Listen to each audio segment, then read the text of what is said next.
Welcome back dito sa channel natin. Andito tayo sa may Kamuning. Eto na nga, malapit na matapos ang ginawa na bagong Kamuning EDSA Busway Station.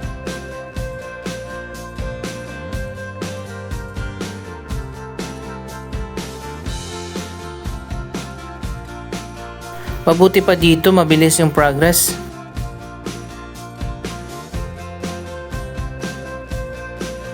Wow, eto na ngayon ang elevated walkway. Nalagyan na ng canopy, napinturahan na rin.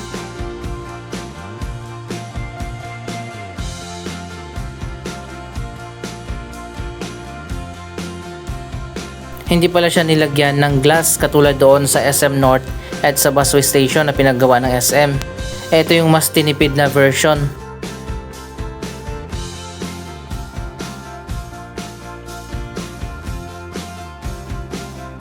Dito naman sa gitna, ayan, meron ng hagdanan.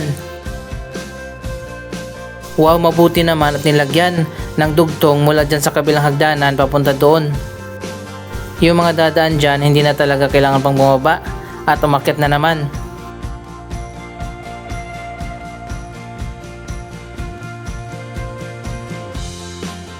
Medyo mababa kasi yung linya ng MRT3 dito, kaya naman hindi kayang itawid ang elevated walkway diretso doon sa kabila. Katulad doon sa SM North EDSA na medyo mataas. Kaya kahit idinaan sa ilalim, pwede.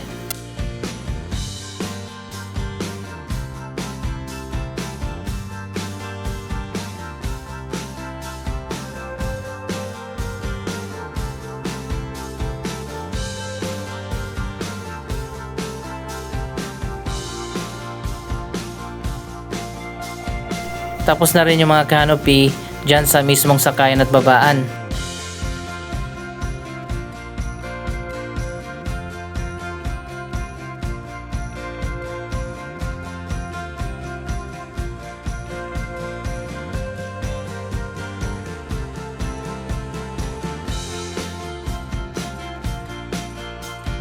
Sa ngayon hindi pa siya open, pero sa tingin ko tapos na.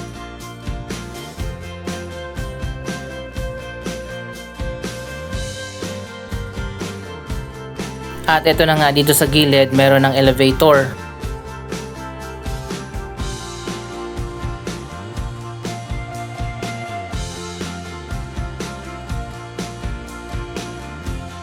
Para sa mga PWD, senior citizen, makikinabang sila dito para hindi na umakyat baba sa hagdanan.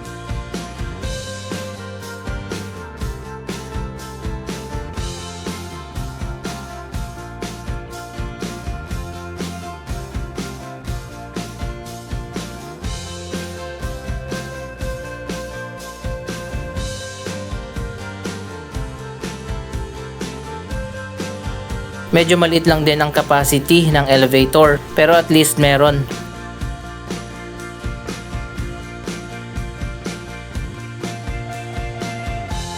Pwede rin dito ang mga PWD na naka-wheelchair.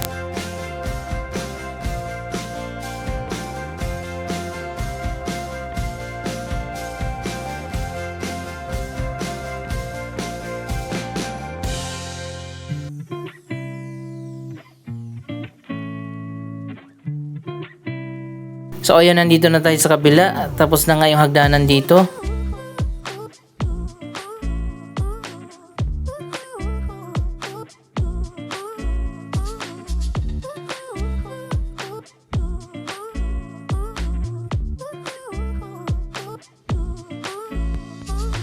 Wow, maganda naman pala kahit mas simple ang design.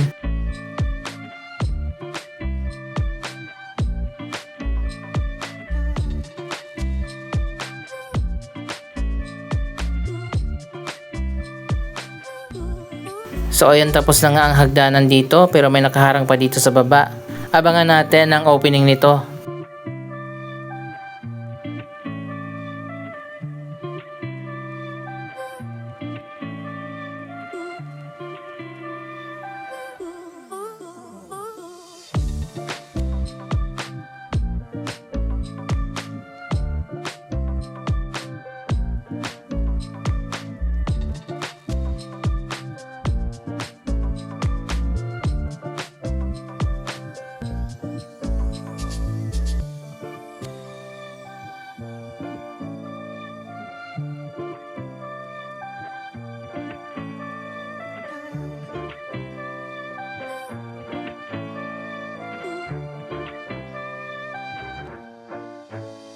Mas pinaluwag na rin at mas pinalawak yung walkway dyan sa gitna.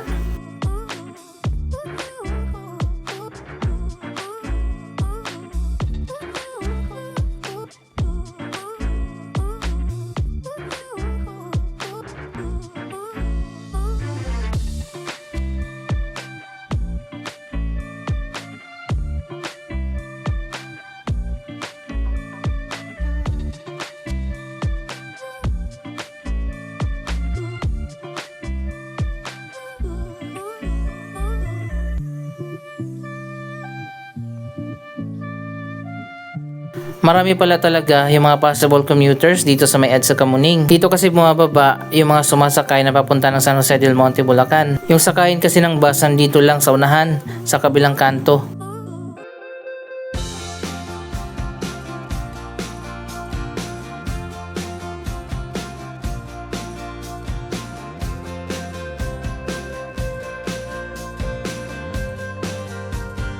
Ayan, may signage na rin, nakabalot pa.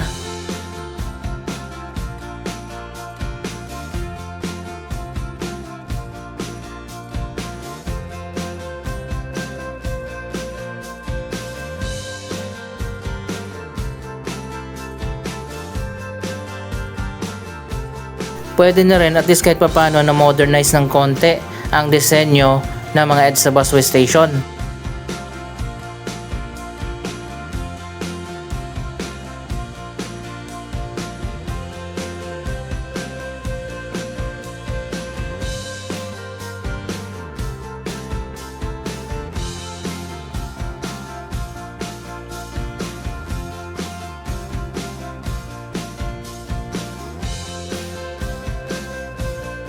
Ito na nga ang simula ng EDSA Busway Modernization Project.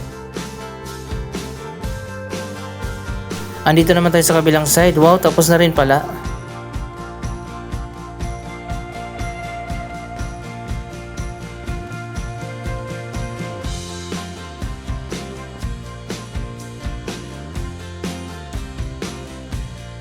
Mabilis ang progress dito kumpara sa ibang station.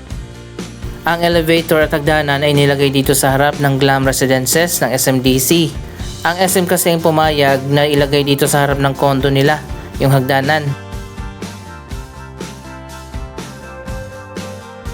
Kaya naman kung mapapansin nyo, patagilid yung elevated walkway at hindi pa diretsyo.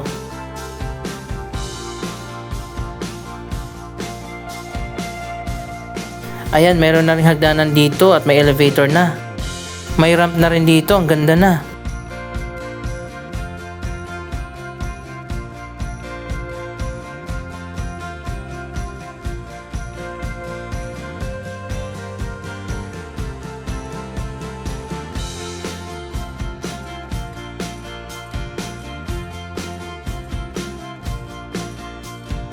So far, mula sa disenyo hanggang dito sa reality, 80% nakuha naman niya, except lang doon sa glass. Sa design kasi na nakita natin, may glass dito.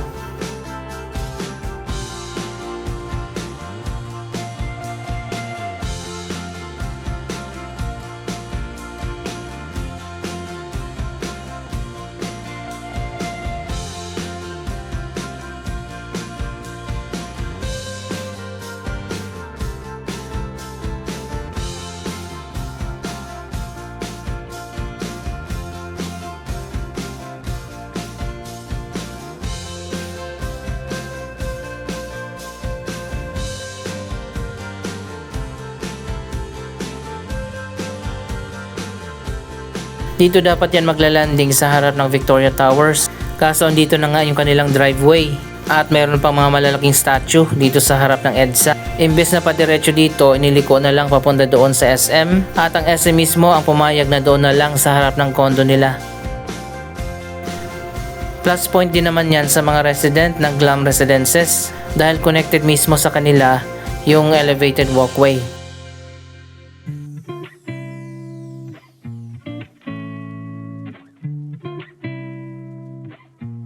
Ganon din dito sa kabila, tapos na rin yung mga canopy.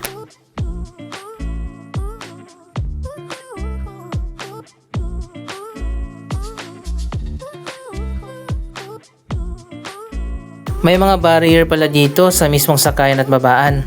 Antayin nyo lang pag nag-open na to, pupuntahan natin yan sa gitna, titingnan natin. Kung napanood nyo yung previous vlog natin, ginagawa na rin sa ngayon ang modernization sa Monumento, bagong baryo EDSA Busway Station, sa North Avenue Station at kasama pa dyan ang Guadalupe Station. Halos fully developed na rin dito sa may EDSA Kamuning. Marami na dito ang mga bagong residential condominium at mga office building. Andito pala yung office ng DICT.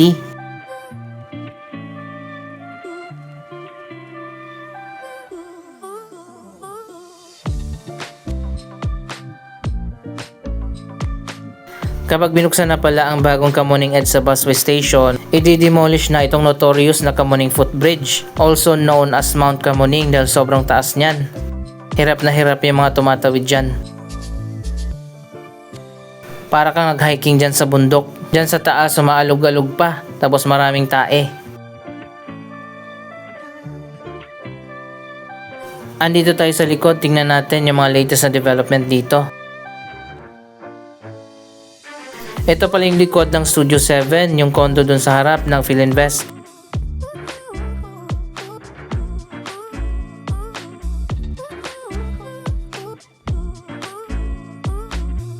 Katabi naman niya yung Victoria Sports Tower.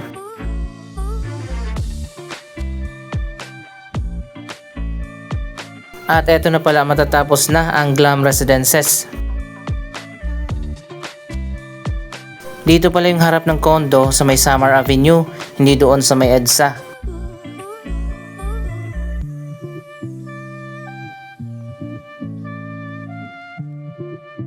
Tingnan nga natin dito sa harap, mukhang malapit na matapos.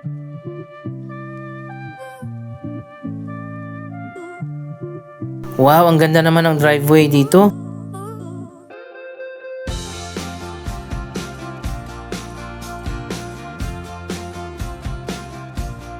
Marami na rin mga condominium dito sa area.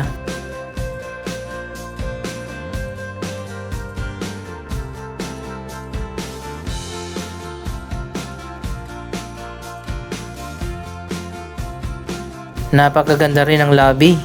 Iba rin talaga gumawa ng condominium ang SMDC.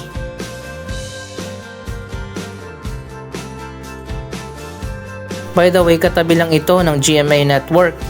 Nasa likod niyan ang GMA Network Studios.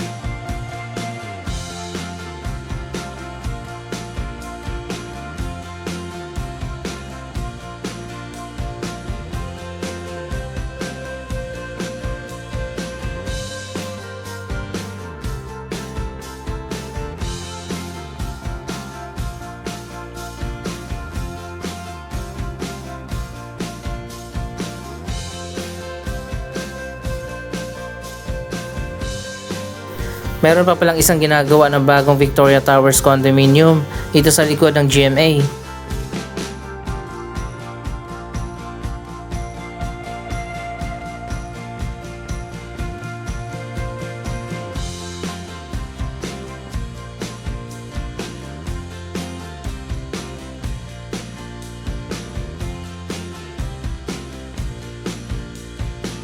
Pwede pang magkaroon ng expansion ng GMA, may maluwag pa na area dito sa likod.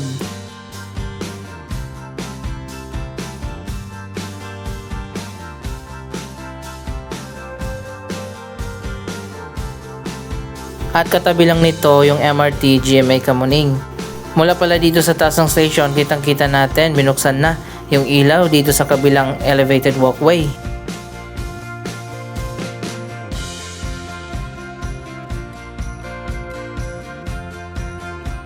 So ayun guys, ganito kalapit sa station yung ginawa na walkway.